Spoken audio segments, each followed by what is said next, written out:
Ada Elizabeth Deer, born August 7, 1935, grew up in northeast Wisconsin in the small town of Kashina on the Menominee Indian Reservation. She and her family of 7 lived in a log cabin near the Wolf River. I liked where we lived. We had a very nice log cabin, but it was a little small for that many kids and parents and assorted cats and dogs every now and then. I learned the love of the land, but it was a hard life because we lived in a one-room log cabin with no running water, no electricity, and outhouse. Ada decided early on that she would devote her life to helping others. She didn't like the way things were, so she set out to change them, especially for those in the Menominee tribe and other Native Americans. I decided that, I am not getting married and having children because there's millions of women on the planet that have to do that, and too many people choose it, and I'm going to study and do and be and accomplish something and do something, which I've been able to do. With a scholarship from her tribe, she attended the University of Wisconsin in Madison. She was the first member of the Menominee tribe to graduate with a bachelor's degree. Deer came to prominence in the 1970s when she moved to Washington, D.C. to lobby for the end of termination. In 1953, Congress passed the Menominee Termination Act, ending the tribe's status as a federally recognized sovereign nation. In 1971, thanks in large part to Ada's effort, President Richard Nixon signed the Menominee Restoration Act, returning sovereignty to the Menominee Indian tribe of Wisconsin. Because of her activism and public service, she was elected the first female chairperson of the Menominee tribe. In 1978 and 1982, Deer ran for the Secretary of State in Wisconsin. She lost both times. In 1992, she won the Democratic nomination for a seat in the House of Representatives. At her celebration, she said this famous line, "I've been waiting a long time to say this. Me nominee!" She ended up losing that race to incumbent Scott Klug. Arguably, her greatest accomplishment was serving as the first woman head of the Bureau of Indian Affairs during the Clinton administration.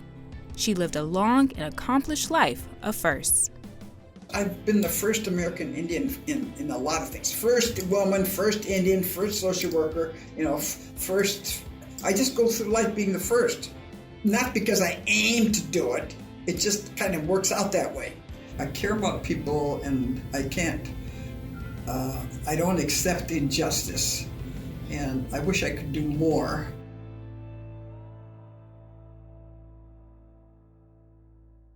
Ada passed away on August 15, 2023, just 8 days after her 88th birthday. A memorial was held in her hometown of Kashina to celebrate her life and legacy. Friends, family, and other notable dignitaries gathered to share cherished memories and pay their respects. So eventually I graduated from college. She pushed me and got me done, and then I actually became a commissioned officer in the U.S. Coast Guard. And so Ada showed up at my ceremony from Officer Candidate School, and she walks up to the 4-star, the commandant of the U.S. Coast Guard.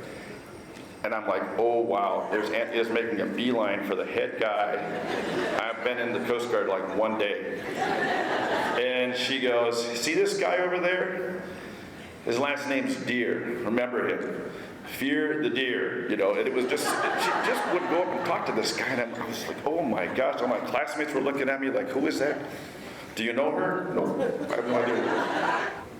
We're forever grateful and better for having lived in a world that got the benefit from Ada, her heart and her determination. And, bottom line for me as governor and just in my regular life, Ada was a friend to Kathy and I, and we miss her. Thank you.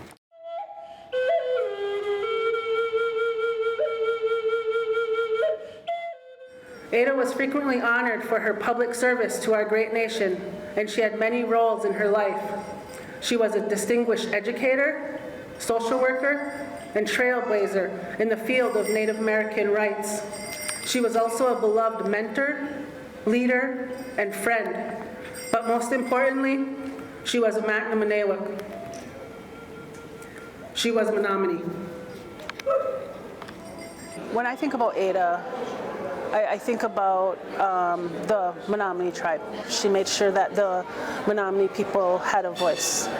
And then she encouraged that next generation of leaders to make sure that we had a voice, make sure that Menominee people were going to be heard.